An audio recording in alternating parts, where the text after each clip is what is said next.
Yun, nagmamantika na ang aking adobong gizzard at saka atay ng manok.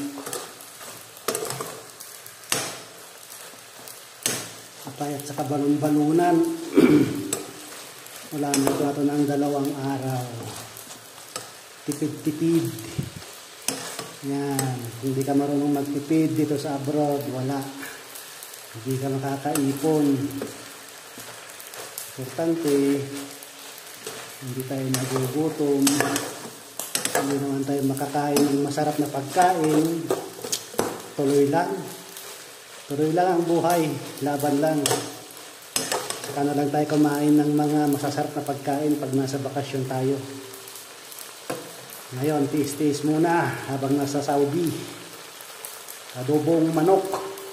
Laman loob.